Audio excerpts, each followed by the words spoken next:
श्री सद्गुरुदेव भगवान की जय। शिव सेवा कर फल सुत सोई, अबिरल भगति राम पद होई। आज सावन का तृतीय दिवस है श्रावण मास का, और कल सावन मास का पहला सोमवारी है। तो आज हम सब लोग भगवत चर्चा में ये जानेंगे कि सावन के सोमवार के दिन बच्चियां व्रत क्यों रहती है और सावन के सोमवार का विशेष महत्व क्या है। इसी पर आज की भगवत चर्चा होगी। तो पहले हम आपको बताएं कि सोमवार का दो नाम है। हिंदी में तो आप सोमवार कहते हैं और इंग्लिश में इसको मंडे बोलते हैं। तो सोमवार का अगर शाब्दिक अर्थ में आप जाएंगे तो सोम माने होता है चंद्रमा, और इंग्लिश में भी जाएंगे तो इंग्लिश में इसको कहीं कहीं मून डे बोलते हैं, और स्पेलिंग इसका पढ़िएगा तो यम, क्या स्पेलिंग इसका, मंडे, मूनडे, चाहे मंडे चाहे सोमवार, होगा चंद्रमा। तो हमारे जितने भी 7 दिन हैं पूरी दुनिया में ये ग्रहों के नाम पर रखा गया है। जैसे रविवार या संडे, तो सूर्य सबसे बड़ा ग्रह है इसलिए, तो उसी तरह मंडे, तो मंडे माने चंद्रमा। अब भगवान शिव का चंद्रमा से विशेष संबंध है। आप लोग जैसा देखे भी होंगे, भगवान शिव के जटा के ऊपर चंद्रमा रहता है। तो इसीलिए सोमवार भगवान शिव का दिन माना गया है। कोई कोई 21 सोमवारी, कोई कोई 51 सोमवारी, कोई कोई जितना सोमवार होता है सब, और अधिकांश शिव भक्त जितना सोमवारी सावन की पड़ती है उसमें व्रत भी रहते हैं और शिव जी को जलाभिषेक भी करते हैं। तो सावन के सोमवार को जलाभिषेक का विशेष क्या महत्व है, या शिव जी को जल क्यों चढ़ाया जाता है। तो ये चंद्रमा जो एक ग्रह का नाम है वो भगवान शिव के मस्तक पर सुशोभित है। चंद्रमौली, चंद्रशेखर, भगवान शिव के कई नाम चंद्रमा पर भी हैं। तो चंद्रमा किसका प्रतीक है, तो शीतलता का, शांति का। तो जब साधक भजन करते करते उस शिव तत्व को प्राप्त हो जाता है तो अंदर उठने वाली काम, क्रोध, लोभ, मोह, राग, द्वेष, ईर्ष्या, मद, मत्सर, विवेक, अविवेक, जितने विकार हैं सब शांत हो जाते हैं। उसका हृदय जो विकारों से दग्ध था, जल रहा था, वो हो गया शांत। तो इसलिए चंद्रमा शीतलता का प्रतीक है। आप सुने भी होंगे, जानते भी होंगे, लोग कहते हैं भाई चंद्रमा जो उगता है तो सूर्य जब सूर्योदय होता है तो उसमें गर्मी महसूस होती है, लेकिन पूर्णिमा के चंद्रमा के नीचे अगर आप कोई भी सीजन में सोइए, जेठ में सोइए, तो जैसे पूर्णिमा के चंद्रमा खिल जाएगा तो लगेगा थोड़ा ठंडा हो, यानी चंद्रमा में शीतलता है। तो शीतलता का प्रतीक है चंद्रमा। और बाहरी दृष्टिकोण से भी आप देखें तो जितने भी यहाँ से सोलर वगैरह जाते हैं जो ग्रह नक्षत्र पर, तो 15 दिन बाद खराब हो जाते हैं, क्योंकि यहाँ का 15 दिन, वहां का 1 दिन।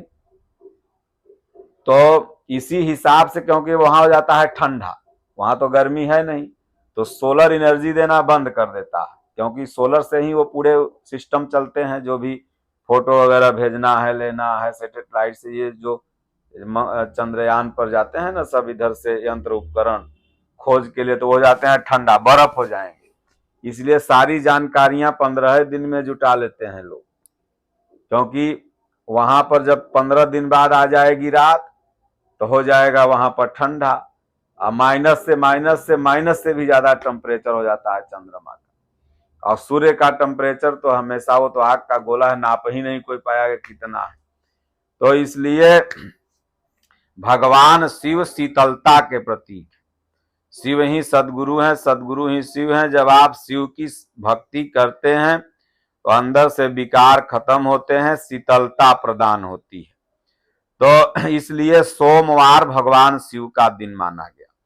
अब दूसरे बिंदु पर चलते हैं कि भाई सोमवार के दिन बच्चियां व्रत क्यों रहती हैं। तो ये माता पार्वती से यह परंपरा चालू हुई, क्योंकि नारद जी ने कहा था कि जौ तप करई कुमारी, तुम्हारी भावी ही मेट तक सकहि त्रिपुरारी। हमारे सनातन धर्म में मान्यता है कि अगर बच्चियां सावन के सोमवार को व्रत रखती हैं, शिव जी पर जलाभिषेक करती हैं, बेलपत्र चढ़ाती हैं, तो सुंदर सुयोग्य सुशील वर मिलता है। वर प्राप्ति हेतु, मनोकामना पूर्ति हेतु ये परंपरा बनाई गई। और इसी बहाने बच्चियां धार्मिक भी होंगी।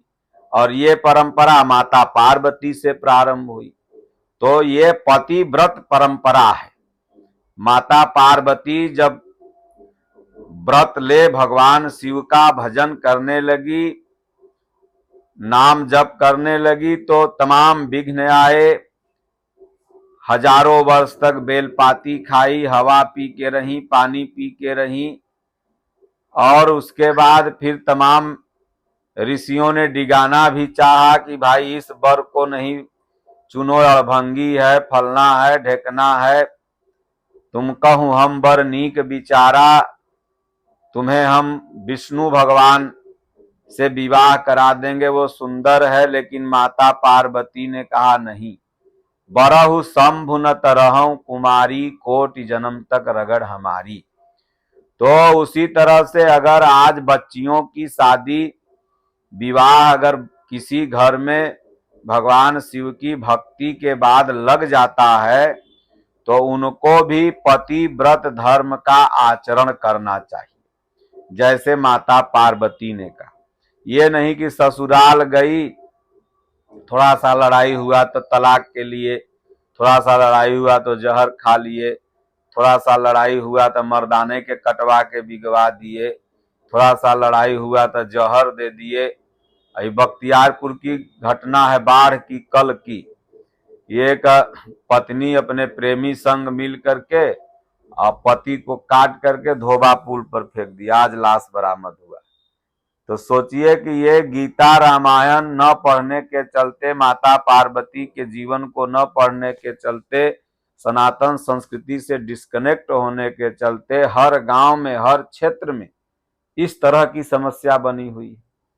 अरे भैया, तोरा मर्दवा में नमक लपेटल है, ओकरा में सोना चांदी है, लेकिन एक बुरी प्रवृत्ति, बुरा स्वभाव। तो इसलिए माता पार्वती ने कितना भी प्रलोभन दिया लोगों ने कि शिव को छोड़ दो, उन्होंने नहीं छोड़ा। अंत समय में शिव से विवाह हुआ और भगवान शिव ने उन्हें राम कथा सुनाई। राम कथा सुनते ही सारा संशय दूर हो गया। तो पति को भी चाहिए कि पत्नी को भगवान की कथा, सत्संग, वार्ता में ले जाए और समय मिले तो सुनाए। पत्नी को भी चाहिए कि शिव जी के, पार्वती जी के तरह पति से धार्मिक प्रश्न पूछे, गीता रामायण के बारे में मोबाइल में, यूट्यूब में या किताब में पढ़े, सुने, समझे, तो जीवन शांतिमय हो जाता है। तो इसलिए बच्चियां सोमवार के दिन व्रत रहती हैं कि भाई हमें सुयोग्य पति मिलेगा। अब पाश्चात्य सभ्यता, मॉडर्न संस्कृति आ गया कि सोमवार के दिन कितना भागा भागी। अब पता लगा घर से बिटिया गई लो सोमवार के शंकर जी पूजे उधर से सेल्फी लेके यार जोरे फरार हो गए। तो ये सब परंपराएं पाश्चात्य सभ्यता से आ रही, इससे बचना है। अभी देखोगे एगो बगल में सीढ़ी घाट खुल गया है, अब वो क्या हो गया, पिकनिक स्पॉट हो गया, लफुओं का अड्डा हो गया।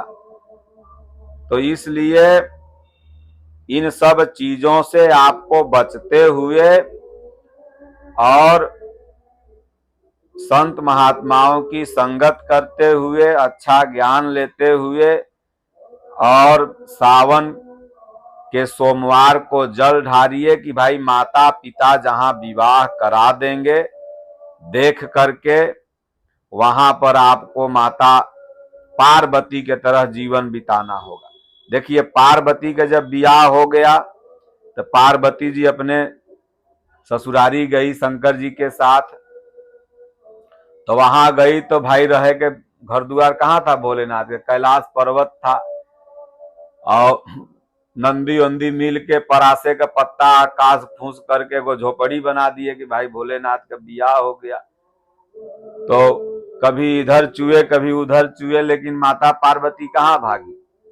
आज का औरत रहती तो कहती कि हैं हमारा तो कर्म फूट गया कि निर्वंशा से बियाह हो गया, लेकिन माता पार्वती नहीं भागी और माता पार्वती भोलेनाथ के साथ बनी रही।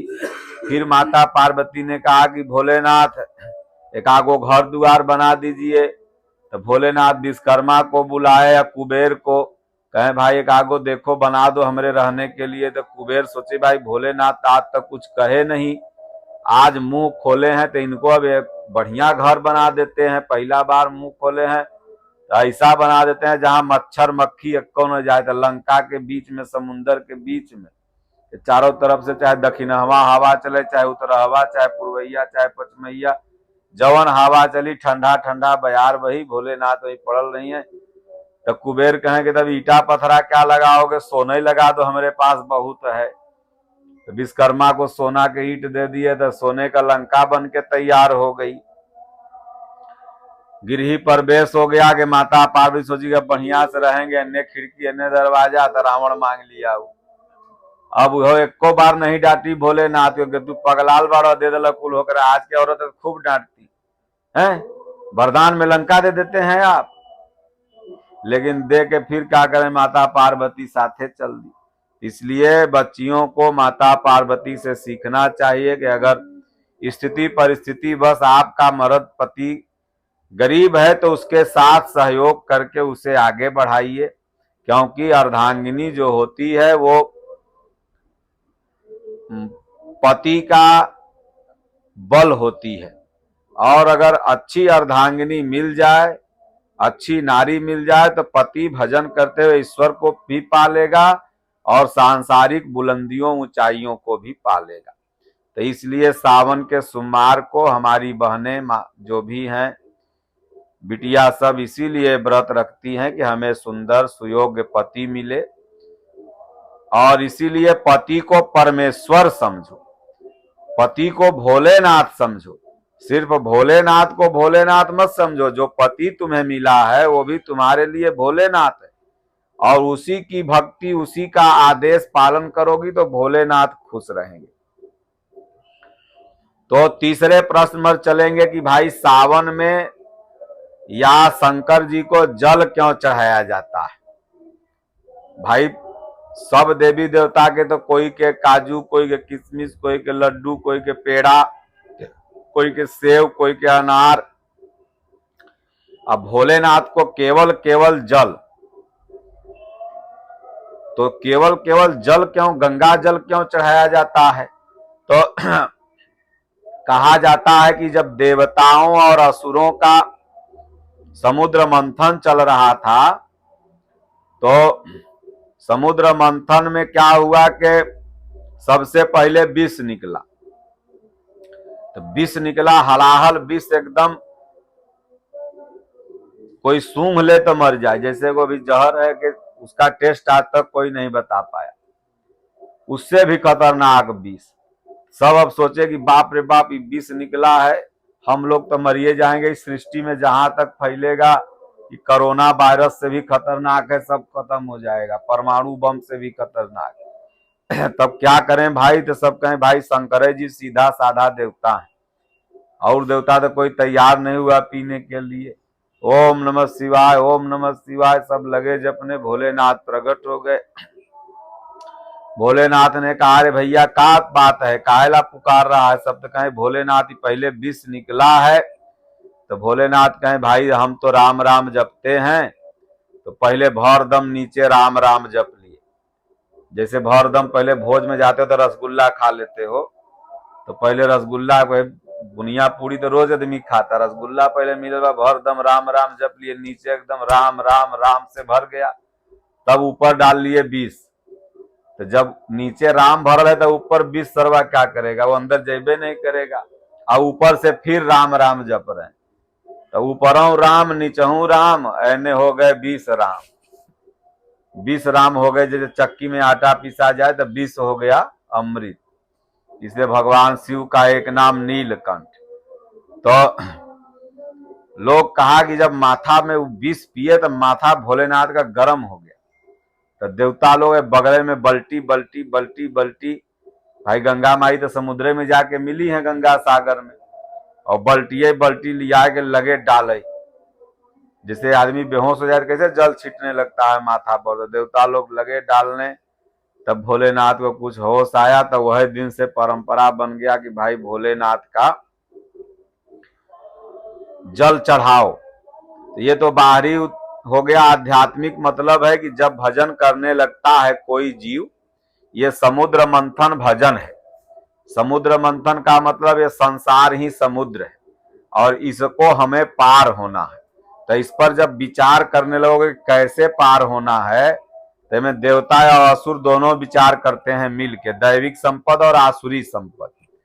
तो विचार जब करने लगोगे तो ये विषय ही विष है। जब भजन आप करने लगते हैं तो कामदेव क्रोध देव सब तुरंत सताने लगता है, तो यही विषय ही विष है और ये अंदर जलने लगेगा। तो इससे कौन बचाता है? तो सदगुरु ही शिव है। तो सदगुरु अपने जनेंद्रियों को, इंद्रियों को, मन सहित सकल वासनाओं को बस में कर लिए हैं। तो ये दैविक संपद ही देवता है। तो ये दैविक संपद अरज लगाने लगती है कि हे प्रभु रक्षा करो इन विषयों से। तो भोलेनाथ आके रक्षा करने लगते हैं। यही हुआ हलाहल विष को पी जाना। तो नीचे राम, यानी ये विष से बचना है तो भरदम राम राम राम राम राम राम जपते रहो। विषय से कहीं एक ही बान प्राण हर लीना, तर कहीं तारका है, एक ही बान, बान माने आदत, राम राम राम राम जपने की खूब आदत डाल लो। फिर ऊपर से विषय आएगा लेकिन इधर कंठे तक रहेगा, अंदर नहीं जा पाएगा, अंदर तो राम राम भरा हुआ। अब फिर ऊपरों से राम राम भर लो, 20 राम अपने नष्ट हो जाएंगे, विषय वासना अपने खत्म हो जाएगी। विषयों से बचने का यही तरीका है। तो यही हुआ 20 राम। तो राम एक परमात्मा का नाम है, भगवान शिव भी राम राम जपते थे। अब चौथे प्रश्न पर हम लोग आते हैं कि भोलेनाथ के शिवलिंग की पूजा क्यों होती है। शंकर जी का कहीं मंदिर में आप जाइए तो शंकर जी की मूर्ति दिखता है। जैसे राम मंदिर में जाओ तो राम जानकी दिखेंगे, कृष्ण मंदिर में जाओ तो राधा कृष्ण दिखेंगे। जिस भी मंदिर में आप जाओ, दुर्गा जी के मंदिर में जाओ तो दुर्गा जी का मूर्ति दिखेगा। लेकिन शंकर जी का जो रूप है वो तो कोई मंदिर में दिखता है, खाली वहां शिवलिंग दिखता है। तो शिवलिंग की पूजा इसलिए होती है कि भगवान शिव ने मन सहित सकल इंद्रियों को बस में किया। शिवलिंग, लिंग माने होता है चिन्ह, प्रतीक। तो परमात्मा का प्रतीक है शिवलिंग। तो एक बार की कहानी है कि कहा गया है कि कारहीम भृगु के घटे जौ भृगु मारी लात। तो भृगु ऋषि यज्ञ किए, तो भृगु ऋषि यज्ञ किए तो पहले सोचे कि ब्रह्मा जी जो हमारे पिता हैं इनके पास जाते हैं और यज्ञ का पहला भोग इनको देंगे। तो ब्रह्मा जी कहाँ गए? तो ब्रह्मा जी सरस्वती जी के साथे बैठ के हंसी ठिठाली कर रहे थे। तो भृगु मुनि को गुस्सा आ गया कि भला बताओ केस सफेद हो गया, आजकल जैसे लोग डाई कर लेता है, बुढ़वन सब डाई कर करके जवान बनना चाहता। तो ब्रह्मा जी तुम बताओ, बुढ़ा गया बाबू, ये हंसी ठिठाली कर रहा है राम राम के समय में, जाओ श्राप देता हूं कि तुम्हारा मंदिर धरती पर कहीं नहीं होगा, एक जगह खाली होगा। तो ब्रह्मा जी के आ गया गुस्सा, साला हमरे जन्मा और हमरे सिकारा, निकाले कमंडल में से जल, कहें भस्मय कर देंगे। तो सरस्वती पकड़ ली, बोली अरे रे मत मारो, तो हरे बेटवाना है। तो उसी लिए आज ब्रह्मा जी के कहीं मंदिर है, खाली पुष्कर में छोड़ के। अब भृगु मुनि ने कहा कि देखिए पिताजी, मैं तो आपको जांचने आया था, परीक्षा लेने, और आपको आ गया क्रोध। अब आपको मैं यज्ञ का पहला भाग नहीं दूंगा। तब चले गए कहा, तो शंकर जी के पास। तो शंकरो जी बैठल थे, माता पार्वती वहीं भांग रगड़ रही थी। तो हंस हंस के बतिया रहे थे, जाते ही शंकर जी के श्राप दे दिए कि बूढ़ा तोर कहीं चित्र के पूजा नहीं होगा, जहां होगा तो शिवलिंग के पूजा होगा, क्योंकि तुम्हारा शिवलिंग ही पवित्र है। तो शंकरो जी निकाले त्रिशूल के, मार के भस्मय कर देंगे। तो पार्वती जी कह रही भाई ब्रह्मा के बेटवा हैं, इनको काहला मारिएगा। तब भृगु ने हाथ जोड़ा, कह रहे भोलेनाथ मैं तो आपकी परीक्षा ले रहा था, आपको भी क्रोध आ गया। तब विष्णु भगवान के यहाँ गए, तो विष्णु भगवान को एक लात मारे, छतिये पर सुतल थे विष्णु भगवान। तो विष्णु भगवान पैरवा पकड़ के लगे सोहराने, बोले अरे बेटा इतना तेजी से मारोगे तो मेरे छाती कठोर है, तेरे पैर कोमल है, चोट लग जाएगा, धीरे से मारो। विष्णु भगवान को क्रोध नहीं आया।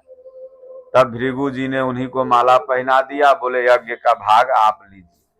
इसीलिए कहीं भी यज्ञ होता है तो उसके जो प्रमुख देवता होते हैं वो विष्णु भगवान होते हैं। तो उसी दिन से ये भृगु ऋषि का श्राप है कि शिवलिंग की पूजा होती है। कहीं भी पूजा होगी तो शिवलिंग की पूजा होगी। शंकर जी का मूर्ति बहुत लोग खुश होगा तो गेट वोट पर कहीं कहीं बनल बनल मिलेगा, बड़ा बड़ा मंदिर, जैसे देवघर जाइए इतना बड़ा प्रसिद्ध ज्योतिर्लिंग, लेकिन कहीं शिव जी का फोटो नहीं है, खाली शिवलिंग है। तो इसलिए सोमवार के दिन आप शिव मंदिर में जाएं तो भगवान से प्रार्थना करें कि प्रभु जो हमारे अवगुण हैं, जो हमारे विकार हैं, उसको आप हरिए, और जो माई बाप कहे उसको माने। बिटिया सबको यही भोलेनाथ से मांगना है। आजकल 80 नहीं 90% बिटिया अपने मन से शादी ब्याह कर रही है, 50 से 60% भागा भागी कर रही है। समाज में भ्रष्टता बढ़ती चली जा रही है, वेश्यावृत्ति बढ़ती चली जा रही है। तो इसलिए समाज निरंकुश होते चला जा रहा है। तो सभी को सिर्फ जल ढालने से पाप नहीं कट जाएगा, या जल ढालने से अच्छा वर नहीं मिल जाएगा, बल्कि आपको वैसा बनना होगा। इसलिए खूब राम राम जपना है। भोलेनाथ राम राम जपने से खुश होते हैं, क्योंकि वो राम राम जपते थे। इसीलिए शंकर जी का ही अवतार हनुमान जी को माना गया है, और हनुमान जी भी क्या जपते थे? राम राम। तो इसलिए शंकर जी भी राम राम जपते थे और हनुमान जी भी राम राम जपते थे। ये जितने राम राम जपोगे उतने भोलेनाथ खुश होंगे। बोलो गुरुदेव भगवान की जय, राजा रामचंद्र भगवान की जय, बाके बिहारी लाल की जय। हरिओम। शांति शांति शांति।